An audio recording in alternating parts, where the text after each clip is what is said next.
warm welcome to each one of you. This is the Naomi Talk Show with yours truly, Liz Kenywa. And kama kawaida, I'd like to appreciate each one of you that has become part of the big family that we are becoming. Asanteni sana. To anyone coming across our content for the very first time, 3 things you'll get in every story that we get to air. You'll be equipped, you'll be inspired, and you'll be educated to do life the way God intended. Because He has a manual of how we ought to do life.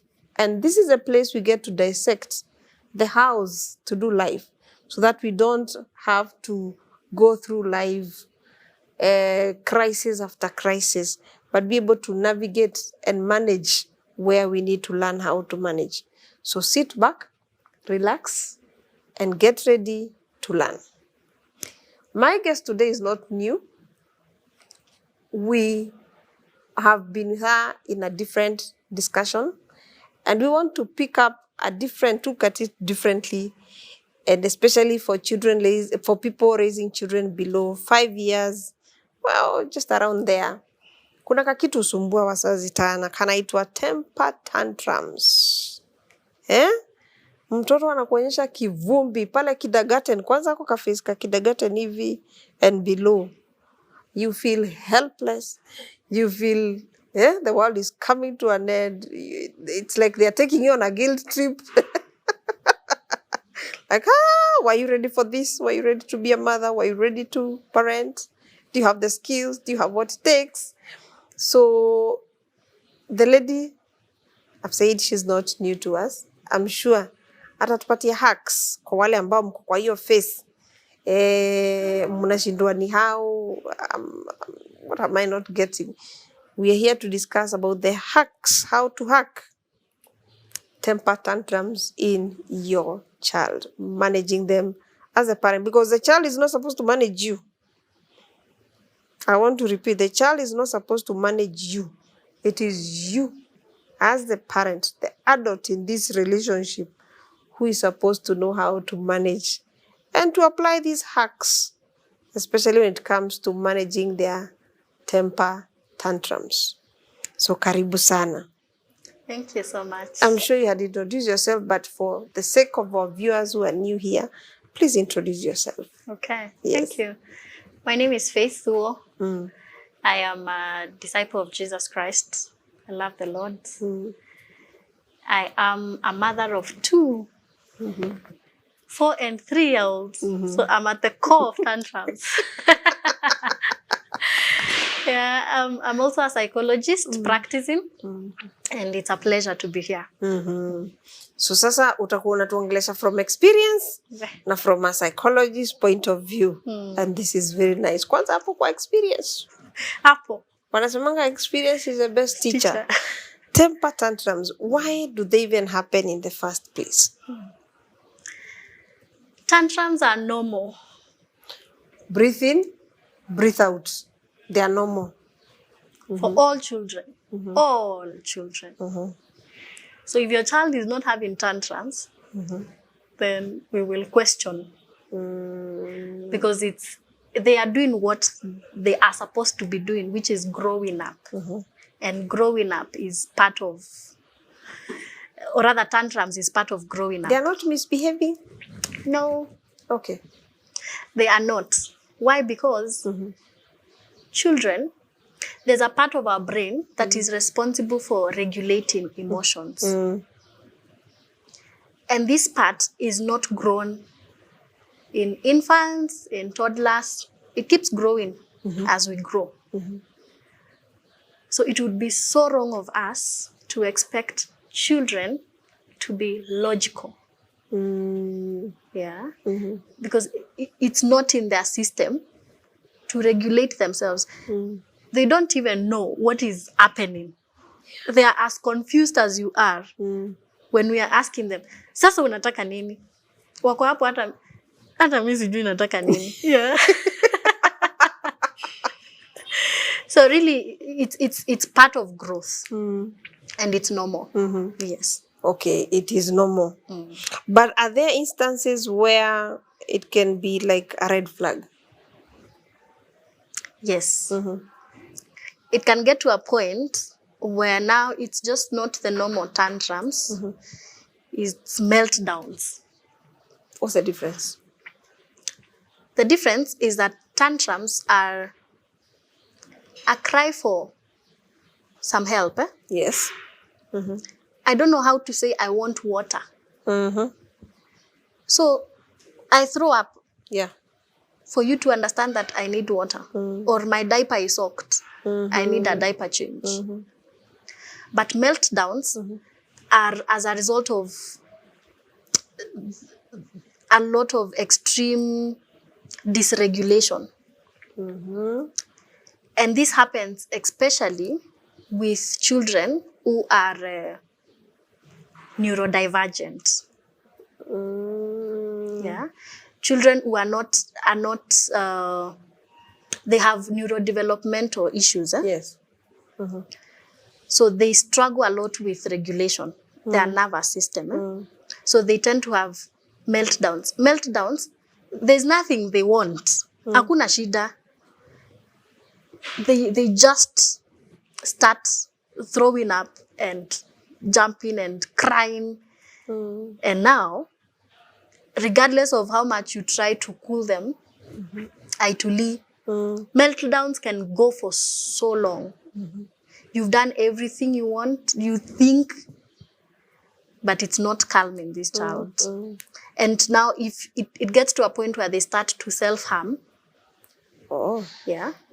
they start now maybe to bang Hit their heads on the walls. or bite themselves. Wow. Yes. Now at that point, there's That's a need real for red flag. yes, there's need for further checks. Yes. So this child at the supermarket, who decides I want a lollipop and mommy says no, and they burst. Yeah. So is that a meltdown or just tantrums? That's a tantrum. Which is not managed, or that needs to be managed. A tantrum that needs to be managed. That can be managed. Yeah. That can be managed By the parent. by the parent. Okay. Yes. Sawa sawa. So huyu mtoto tumesema meltdown, then you need to take the child further for further examinations. Probably now you may be dealing with a special needs child. Depending on that. So kuanalia sana, tulia. Is normal. Kawaida. In fact, asipolia, from an older woman's perspective, the lungs will not open up properly. Oh, yes. Those are the medics. Yeah. What experience has taught us Yes. is that it is okay for your child to cry, ili kale kama jipi alikuwa memeza kwa tumbo katoke, lungs zifunguke. Because then we also have a generation that is rescuing their children. Mtoto akifanya hali. Dangerous. Dangerous. Explain that. Dangerous. Explain that. You've given a good example with the supermarket case. Umefika, ndio huyo anataka lollipop, amerusha anaji. So, one, do you offer the lollipop to calm the situation? You want to understand, is this a behavior you want it to continue? Yeah. It is important that you don't be bent if you set a boundary, a rule, that apana hakuna lollipops. Then keep to it. Because children will also test your boundaries. I agree. They will push. I know. They'll push. I know. And they know from when they are very young. Unaona wakiwa hapa. They'll bite.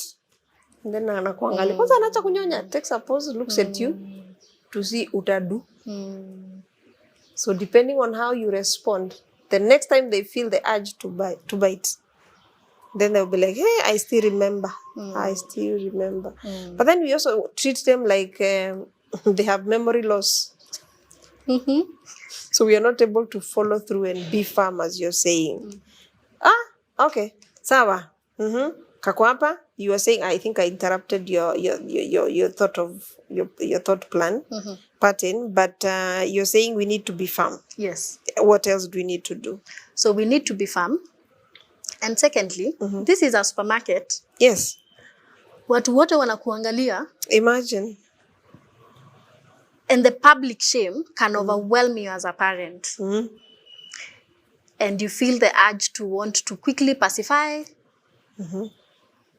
Ndio ishi hapo. But it's important that parent them in public as you would in private. Please repeat that as you look at that camera. Parent them the same way you would in public as you would in private. Yeah? Because that judgmental eye of, where mama, so it will cause you to make an action that you might regret. So assume those distractions around you. You assume uko tu wewe na mtoto wako. Yeah?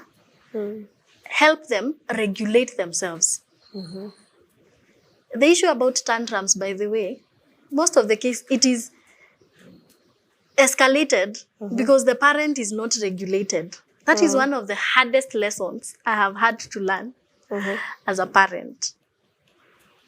That my child will project my energies. Wewe nini mbaya sasa katalipuka zaidi. And they will escalate it. But if I'm calm, it is easier to help the child. Because remember, we are modeling. Yeah. So they will learn that, mom is cool. Mom is quiet. I'm throwing tantrums. She's busy with her things. It is important also to ignore. But it's sometimes I'm usually like, uko sawa kweli? Like mtoto wako ako hapo analia, and I'm like, it's okay. It's fine for you to cry. Now you're an African parent. I have joined the league of... Yes. Umeruka huku sasa kwenye kulia is part of kufungua lungs. Yeah. And it's normal. Yeah, it's very normal. Yes. Kwanza my house help sometimes said, oh, Nora is crying. I'm like, it's okay, let her cry. Yeah, because if I show them that every time you want this, you can get. Unatoka kwa bafu na sabuni kwa sababu amefanya. Then I realize, actually, alikuwa na giggle. Siti alikuwa na lia. Siti alikuwa na lia. So what you're teaching them is they will not learn the trait of delayed gratification. Thank you. Which is so important in this world. Man, we don't get what we want. Exactly, when we want it. When we want it. Yes. That's a phrase that is so repeated in my house. Hey, we don't always get what we want. Yeah, it's okay, you cry. I will help you calm. I'll try to soothe you. Yeah. Then once you're done, we can catch up. To the young mothers, unasikia, the first thing, take care of your own emotions. Sawa sawa? Don't be quick. Si tunajifunza hacks, how to navigate. Don't be quick to rescue the child all the time. Tunajua unampenda, is your only child. Like Jesus, the only begotten son. But please, just take time. Take time. Ati sasa unazima moto ya kitunguju, mtoto ametoa kasauti, unakimbia. As she's saying, there is something you're not teaching them. Life is not instant. You need it, you've got it. Hizo ni points mbili. Let's continue hearing.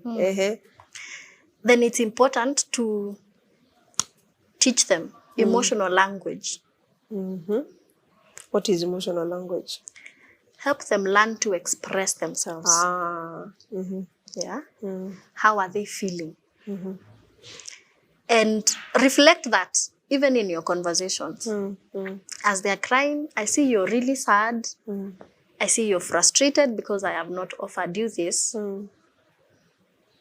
Yeah, I'm really sorry that you have to go through this, but we are not having cartoon because time is up for cartoon. So let them learn that kumbe this thing I'm experiencing, it has a name. Yeah, because you're also teaching them to be expressive, to learn what to say, even as they continue to grow. If they're hurt, they can say, I'm hurt, I'm disappointed, I'm ashamed. Yeah, and then now connect with them after the meltdown. if they're in an age that they can understand, you can explain to them that, hey, you wanted this, but it was not possible. Yeah. And it's important that during that meltdown, don't try to teach them social where you shouldn't be crying. They're not logical. They're not logical. And by all means, they will not listen to it at that moment. Think about it even with adult relationships. How difficult, one, it is for an adult to regulate themselves. Yeah. And then, when you're trying to repair, do you come at that moment when someone is very mad and agitated, and you're trying to tell them, you know, you wait until they cool off. Sleep over it, as we call it. Sleep over it. Then let's talk when emotions are calm. By so doing, I'm able to get what you're saying. But at the heat of the moment, hakuna lesson utafunza. So let them go through the emotion, support them through it, and then now later, you can let them know this is a consequence of this, or this is not allowed. Yeah, and it's okay to feel angry about it. Validate their feelings, because emotions are our body's language of expressing what is happening on the inside. So don't invalidate it.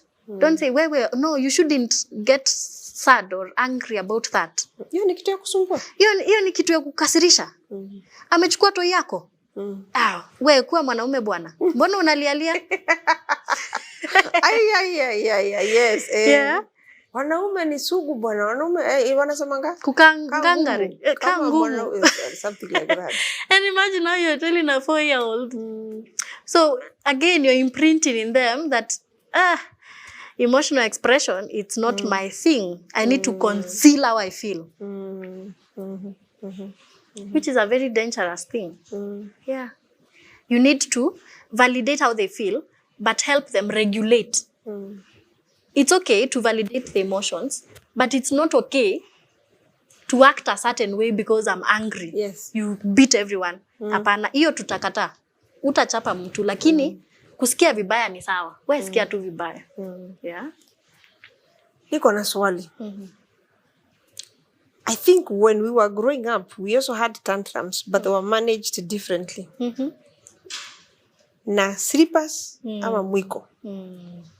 Will that apply? Because I think parenting has also changed. Will that apply when it comes to hacking?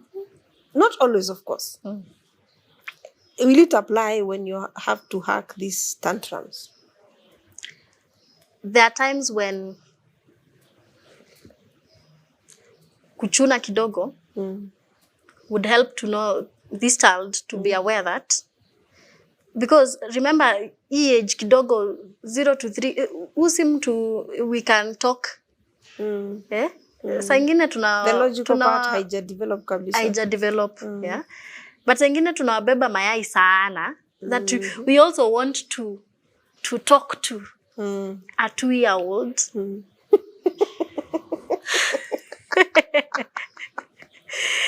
But you see, really, will they catch it? Oh, okay. Will they really catch it? Atia, I'm talking to you. Yeah. By the time you say sit here, they have moved. They have crawled. Wamenda wakiendanga. Yeah. But what we need to do as we discipline them is to ensure we are disciplining in love. Yes. That we are regulated ourselves. That is something that is at the top of parenting.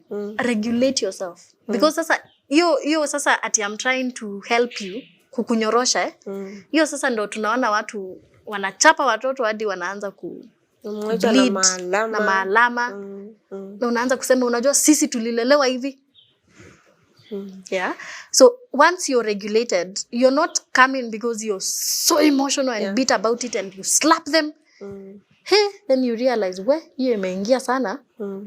So it's important, regulate yourself, then ask them, you've done this, kamoja, so that they can learn that I'm conditioning this behavior with a painful feeling. If I touch the socket, what follows is a painful feeling. And I don't want to experience the pain. So I will stop. Yeah. Yes. I'm hearing you. And then there's this other one that I don't know whether it still works. Timeouts. Can they tame the tantrums? When you time out the child, as in go to this corner, sit there, on your own, 5 minutes, of course not forever. Then they're able to come back when they are calm, cooler, composed. Will it apply? And do you think it will work from a psychologist's point of view? Okay. It depends with what age. So if it's an age that can comprehend reward and punishment, for example, they know that if I steal the sugar, I will not go out to play with other kids. So they come, they steal the sugar. Time out is no going out. So they will learn that going out is such a rewarding for me. Yeah, I want to play and be happy with my peers. But every time I take on the sugar, I don't get the opportunity to go out and play.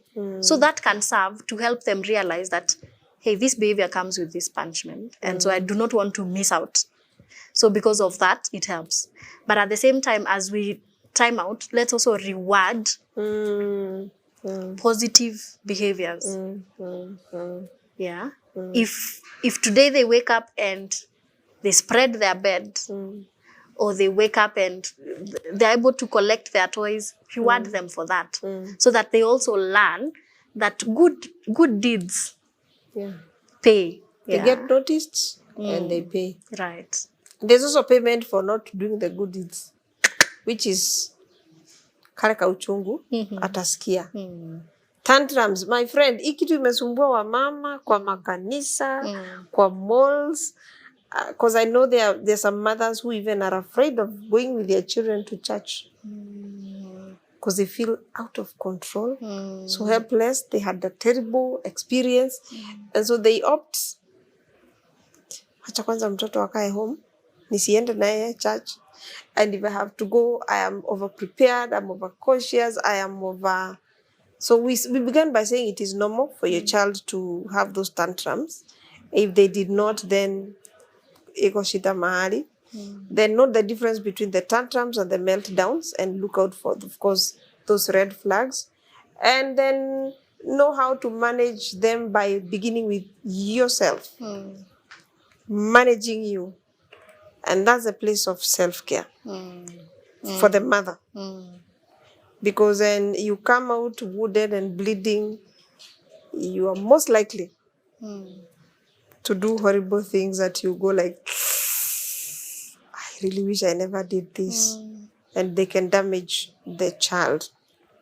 Sasa ni hacks zingine hapo gani zenye sasa wewe una apply juu uko hapo ndani tukikaribia kumaliza hii. Unaambiwa the shoe wearer. So I will say that I've had a big struggle. Sometimes you're tested in that area. That, I know.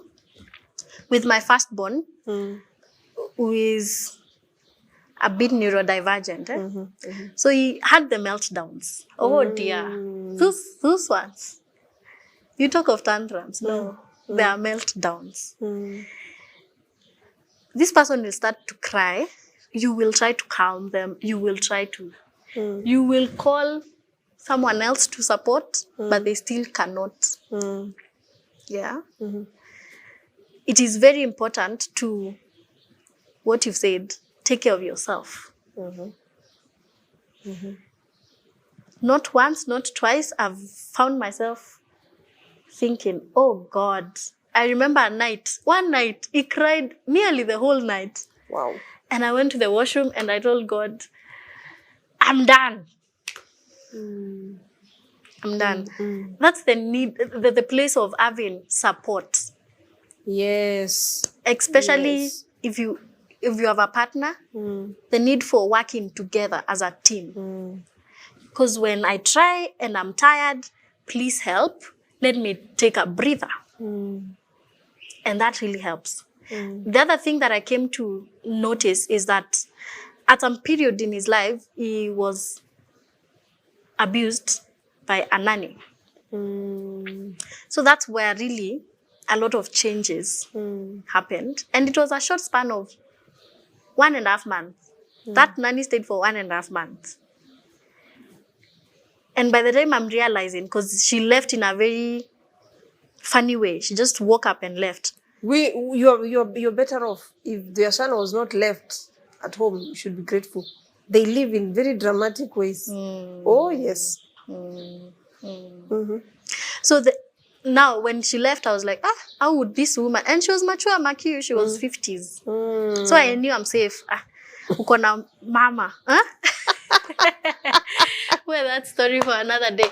So now I had to check the CCTVs and I was like, oh my God, what I saw for 2 days, I was so traumatized.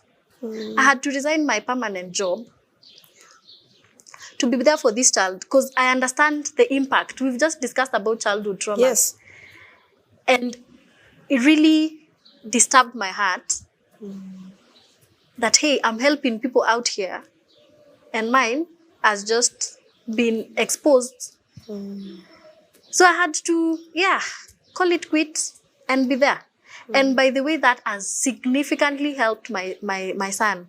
Nowadays, he's more regulated than the sister who is a bit younger. And I'm like, wow, the impact of psychological safety.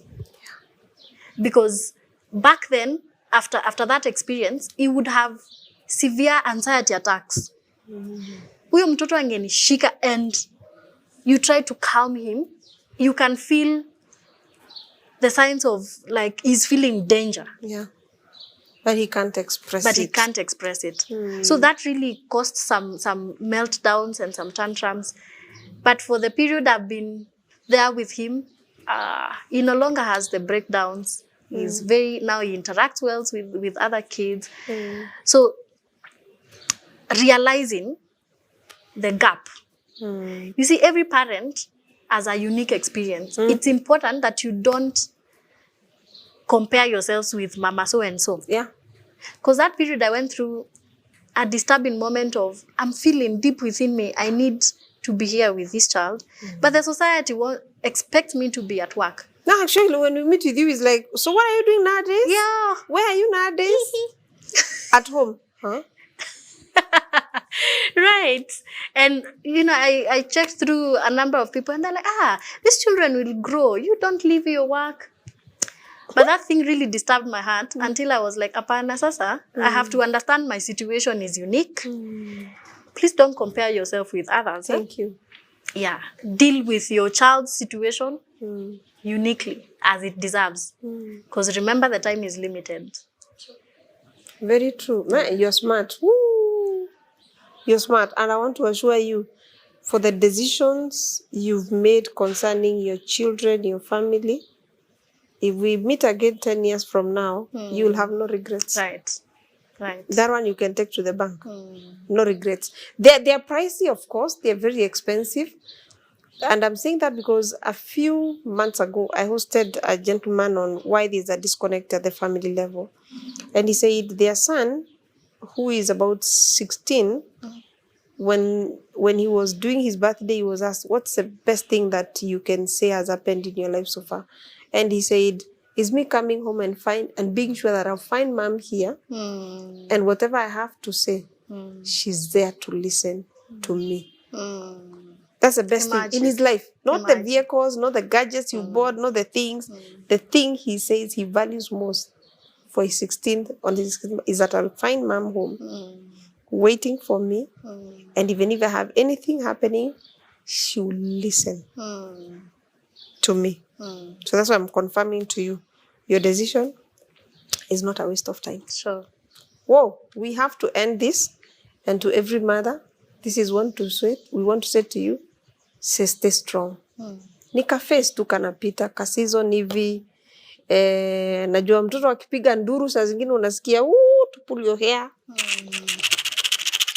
They test your patience. Character development pale kidogo. But when all is said and done, Parenting is not a miserable journey, especially 0 to 5. I know it can be tough. I've been there. It can be tough.